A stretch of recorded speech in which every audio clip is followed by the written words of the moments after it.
Hello बच्चों, नमस्कार। कैसे हैं आप सब लोग? उम्मीद है शानदार, जिंदाबाद, जबरदस्त होंगे।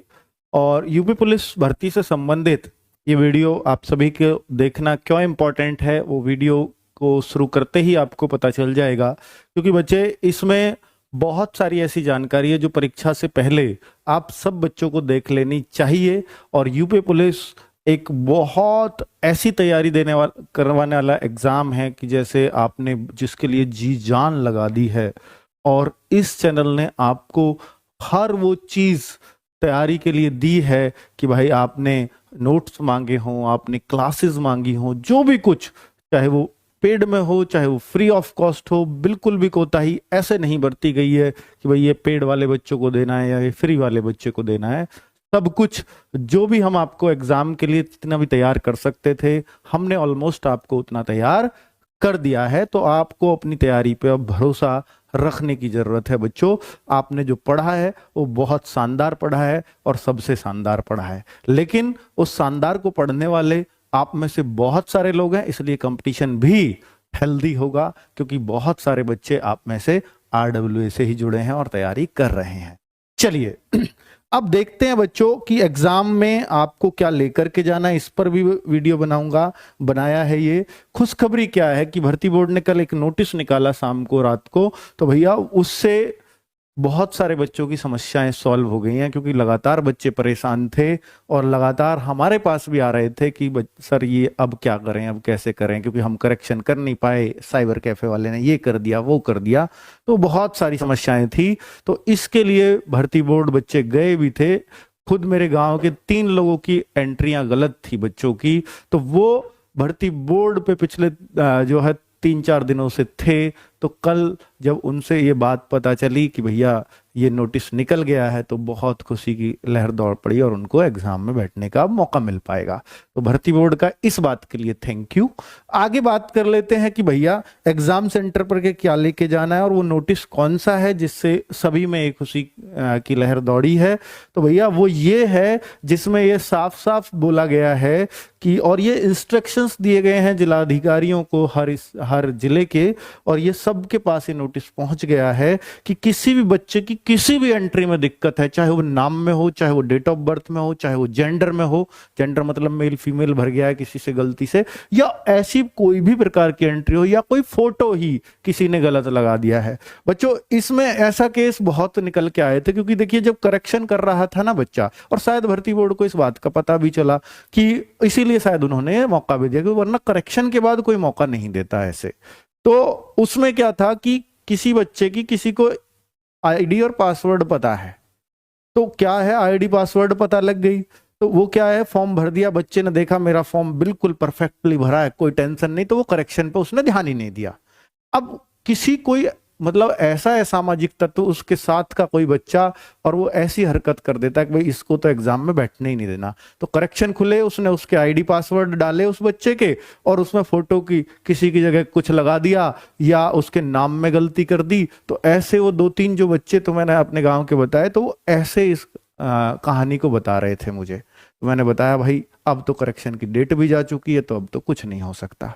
तो फिर वो जब गए भर्ती बोर्ड, तो वो कह रहे थे, जब मैं उनको ये खबर दे रहा था भाई अब तो आप बैठ पाओगे, ये नोटिस आ गया, तो कह रहे हैं गुरुजी हम 3 दिन से यहीं हैं, और हमारी वजह से ही, हमारी बातों को सुन करके और बहुत सारे बच्चों की बातों को सुन करके ही ये नोटिस भर्ती बोर्ड ने निकाला है। चलिए तो बहुत अच्छी बात है कि उनकी बात सुनी गई। और अगर आप देखें तो यहाँ पर अब कैसी कैसी गलतियां थी वो भी बताऊंगा, और ये इसके साथ अटैच करके दिया है कि अगर किसी के फोटो में दिक्कत है तो ऐसा एक अंडरटेकिंग बच्चे को देनी पड़ेगी। केंद्र व्यवस्थापक जो नाम है उसका वो डाल देंगे, यहाँ बच्चे का नाम वगैरह, इसमें पूरी डिटेल यहाँ डल जाएगी। और फिर जो वहां पर व्यवस्थापक या स्टैटिक मजिस्ट्रेट बनाए हुए हैं हर सेंटर पर, तो वो उनके साइन होकर के और ये हो जाएगा कि हाँ इस बच्चे की ये दिक्कत थी और इस अंडरटेकिंग से ले लिया गया है कि इस बच्चे ने एग्जाम दिया और ये सही पर्सन है।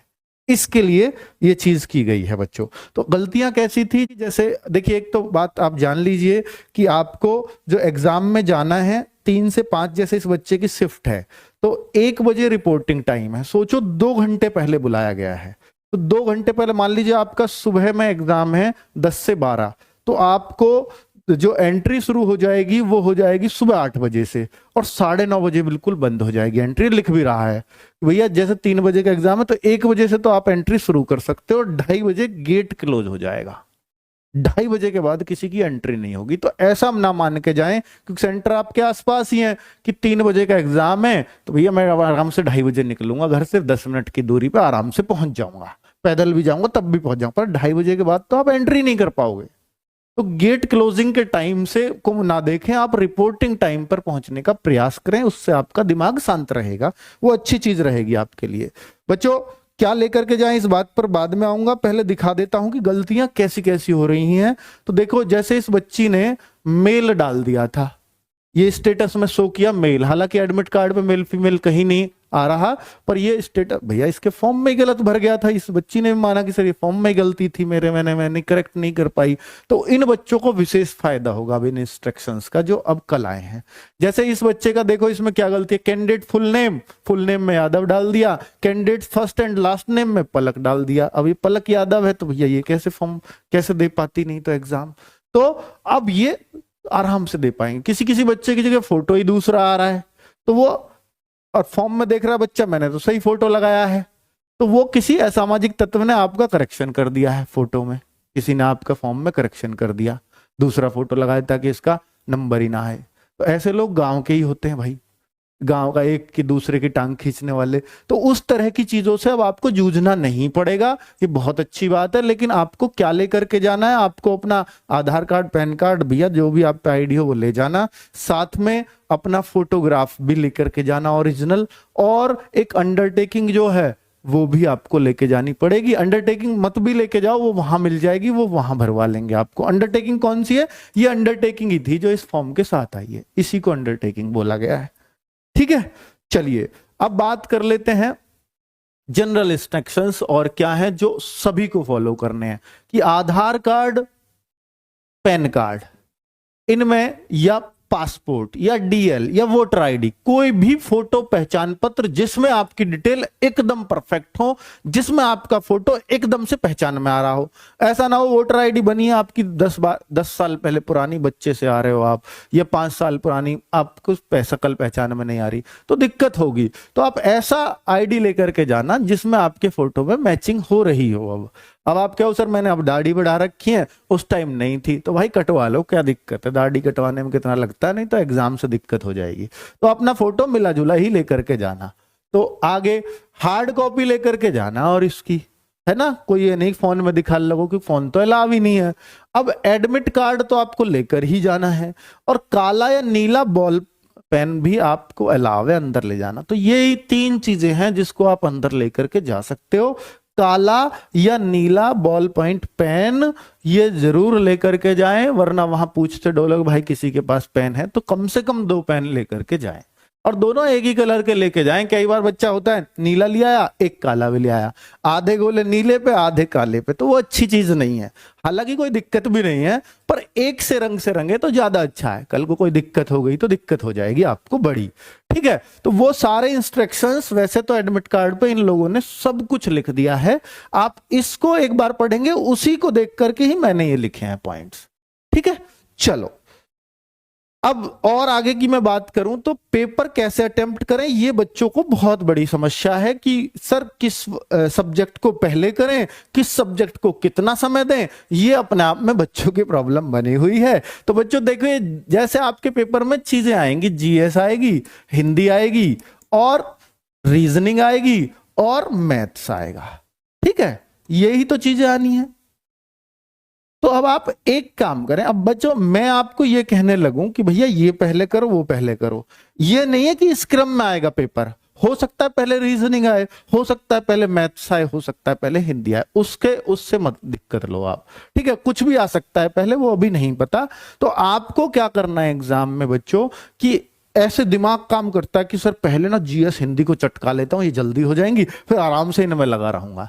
बच्चों ये तो दोनों टाइम मैनेज करवाने वाली चीज है। आप एक बात देखना, जिस चीज को आप पहले कर रहे होगे ना सबसे, वो आपका ज्यादा समय खाएगी नॉर्मल से।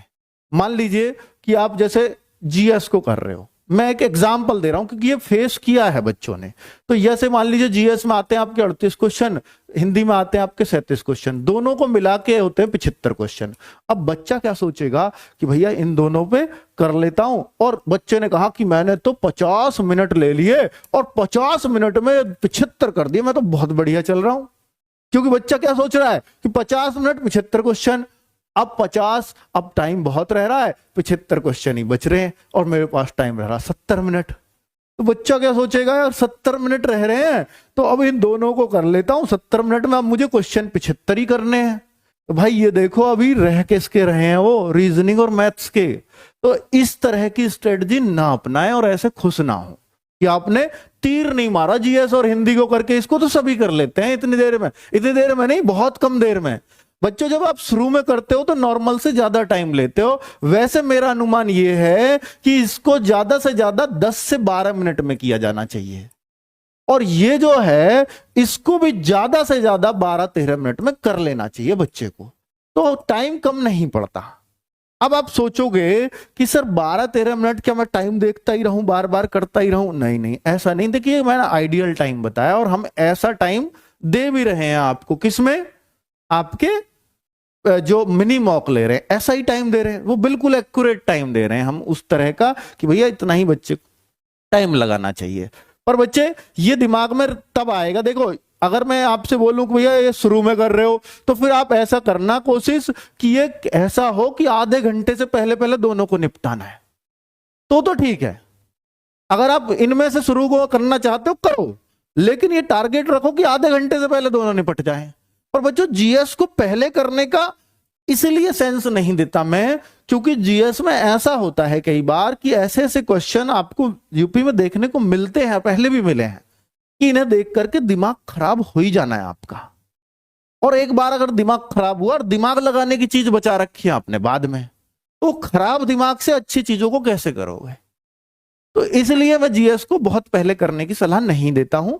मैं ऐसा कह सकता हूं कि आप चाहे तो पहले हिंदी कर लो, उसके बाद आप मैथ या रीजनिंग में से किसी एक सब्जेक्ट को ले लो।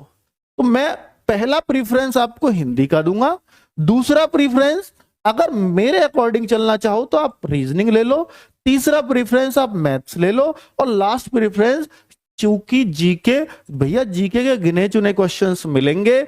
अब लास्ट में आपको भगदड़ में भी करनी पड़ी तो आपको मान लीजिए 10 ही मिनट रह रहे हैं आपके, तो भगदड़ में यह होगा कि मैं अपने जरूरी क्वेश्चंस को पढ़ लूंगा जो जो मुझसे आते होंगे, बाकी इनमें दिमाग तो लगाना नहीं है, जो याद होगा वो तब भी सही हो जाएगा।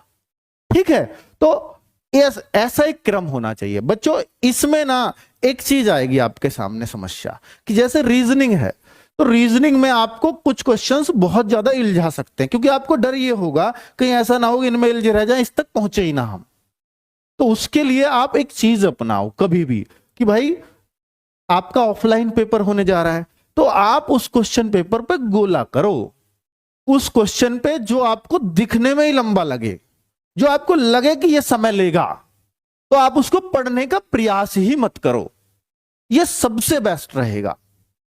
आपको खुद लग रहा है कि यार मेरा समय ज्यादा लगेगा इसमें, मैं कर तो लूंगा, तो आप उसको गोल कर दो, बिल्कुल कर दो, ताकि वो पेपर का पेज पलटे दिख जाए गोल है, जब लास्ट में समय बचे गोल वालों को एक बार दोबारा देखना है, घूमना है मुझे। ठीक है, तो आपका समय तभी बचा पाओगे आप, वरना पेपर में समय कम पड़ने वाला है।